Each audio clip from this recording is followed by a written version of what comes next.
We are in much of Jewish America, and even at Beth in Los Angeles, amidst a very diverse Jewish city, with a diverse array of Jewish ethnicities, even within our community, we must admit, quite, as they call it now, Ashkenormative. The professional religious leadership of the community all come from Ashkenazi backgrounds, and in general, our approach to liturgy and holidays and most of our tunes hail from the Eastern European part of the Jewish world. And it's delightful and truly a religious thrill for me when one of the Persian or Sephardi Mizrahi members of our community reads Torah or Haftarah to their inherited communal trup. It adds to the color of our religious experience, but it's rare, and it's perhaps too rare. At Beth we are primarily cholent, not chamin. We're primarily Shabbos, not Shabbat. We are a Yiddish-inflected practice. So much so that I once received an unexpected email from a Beth member who comes from a Mizrahi family who felt wounded and excluded even by our use of the word shul. Shul is such a common word in American Jewish parlance. We don't think when we use it about the cultural origin or the etymology of the word. We just use it as a more Jewy word than synagogue or temple. But it's Yiddish, of course. More Ashkenormativity. And in the email, I was being asked to be sensitive to that. It's a worthy request. This past week, I learned of a very non-Ashkenormative Jewish practice, one which I wish I had learned the previous week, because it might have informed my own practice. It might have illuminated this past week, which, as many of you know, has been institutionally challenging in some ways. Tunisian Jews, a very proud sub-community of Sephardi Jewry, and I have a cousin in Israel who married into a Tunisian Jewish family, they have a fascinating custom post-Hanukkah. What do most of us do when Hanukkah's over? At some point, after all the candles burned down the last night, we pack up our Chanukiot, we place them back on the shelf in the break front, or maybe in that cabinet next to our Pesach dishes. We will not look upon them much in the next 11 3/4 lunar months. The holiday is over. Not for Tunisian Jews. As my friend and colleague Rabbi Barry Katz told me and then taught his congregation, Tunisian Jews, first of all, hang their Chanukiot outside their homes during Hanukkah, and that's at least parallel to many of our customs, which is to light them in a spot in our homes which is visible from the outside. But the Tunisian custom is very exact, first of all. They hang their 7 tfachim, or handbreadths, from the ground, and 4 handbreadths from the doorpost, just opposite the mezuzah. And their custom persists. They leave their Chanukiah there until Purim, connecting one miracle to another. They don't actually light it those nights, but they display it, and they see it when they walk by or into their own homes, and others see it. This is a Jewish home in the dead of winter. This is a home that believes in miracle. This is a world, that custom must be saying, that needs miracle and illumination. Nobody puts baby in the corner, and nobody puts a Tunisian Chanukiah away until after Purim. I find this custom marvelous. And it's evocative of other customs in our tradition that link one holiday to the next, as if we can live our ritual life jumping from one peak moment to the next in this archipelago of calendrical high points. For instance, the custom that I learned from my teachers for how to sing the last verse of the Megillah on Purim is not to sing it to the standard Megillah trup, but rather to sing it like this. Ki Mordechai HaYehudi Mishne LeMelech Achashverosh Vegadol HaYehudim Veratzui LeRov Echav Doresh Tov Le'amo V'Daber Shalom L'Chol Zaro, which is sung to the tune of Adir Hu, from the songs at the end of the Haggadah. The Megillah may be over, but Pesach is coming soon. Now that musical allusion may strike terror in some rather than awe, but it's a very intentional linkage. We want to stay in heightened holiday mode. But the Tunisian custom is more powerful than that. It's more than a musical ligament attaching one holiday to the next. It's a custom that reminds those who practice it, and maybe we should consider it, that miracles happened and they may happen again. That there was joy and there will be joy. That there was light and that we need light. I wonder, and I have no way of knowing, I haven't done the research, if this custom has to do, at least in part, with one of the most wonderful and most odd of Talmudic texts. A text which seems to undermine the main Talmudic treatment of Hanukkah. Remember, it was the rabbis of the Talmud who transmuted a military victory by the Hasmoneans, the Maccabees, into a spiritual revival and a miraculous story about oil lasting and rededicating the temple. They turned it into the most Jewishly particular of holidays you could imagine, restoring Jewish sovereignty and Jewish worship to the Jewish temple in the Jewish capital of the Jewish nation. But elsewhere in the Talmud, in Tractate Avodah Zarah, which ostensibly is a tractate legislating against any form of idolatry, there is a wonderful tale, a wonderful midrash, that draws at least subtle association to idolatry and to ancient pagan winter rituals that are evocative of our own festival of lights. The Talmud imagines Adam and Eve, Adam and Chava, in their first months of life. And if you're going to understand the internal logic of the midrash, you need to embrace the Talmudic notion that the world was created when? On Rosh Hashanah, of course. As we say, Hayom Harat Olam, today is the birthday of the world. So Adam and Eve were born towards the end of summer.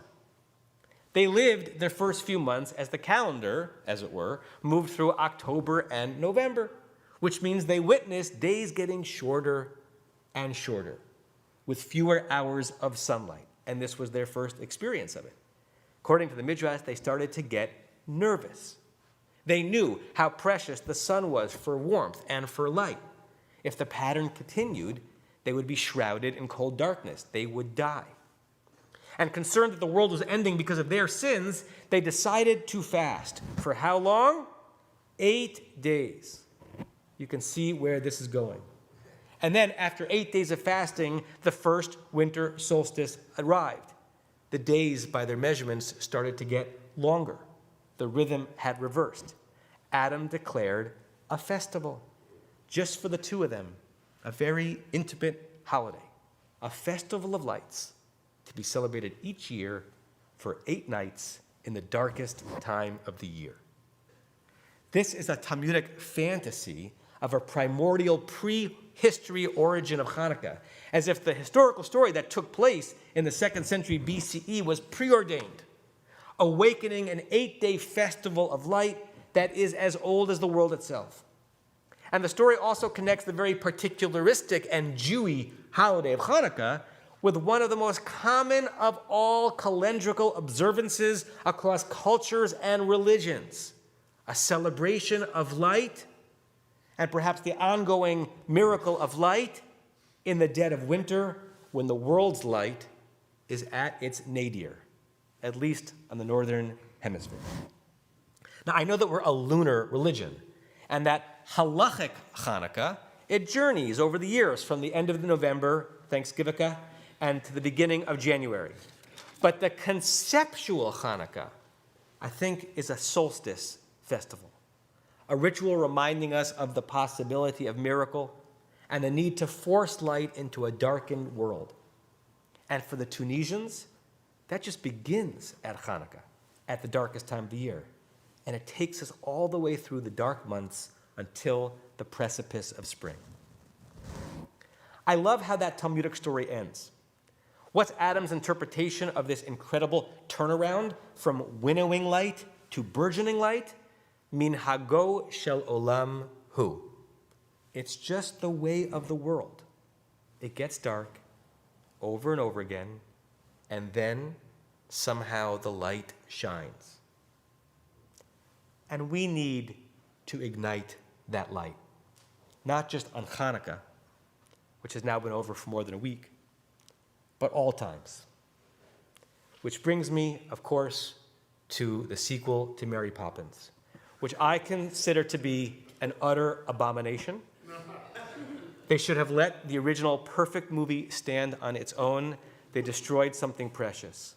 But in that awful excuse for a movie, they convert Dick Van Dyke's character as the Chim Chim Chiroo chimney sweep from the original into Lin-Manuel Miranda's lamplighter in the sequel. I hate the movie, in case that is clear. It should not exist. It's an insult to all us Mary Poppins purists. But the lyrics to the lamplighter's anthem are catchy, and even more important, they work in this sermon. The name of the song is Trip a Little Light Fantastic. I want to admit, I'm not even sure what the syntax of that sentence is or what it's supposed to mean. Is trip a noun? Is it a verb? I don't know. Somebody was into something when that was written. But the song is whimsical and fun. And the opening lyrics are, let's say you're lost in a park, sure.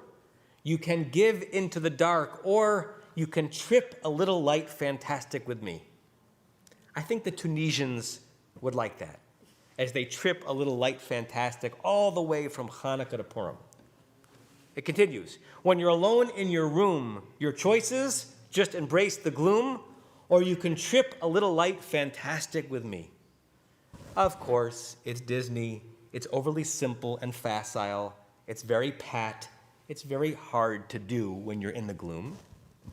But then again, there may be nothing more human than trying to shine light in the dark, and maybe nothing more Jewish. I realize that I rarely quote the Rabbi Menachem Mendel Schneerson. I'm not sure if I should say of blessed memory or not, because you never know.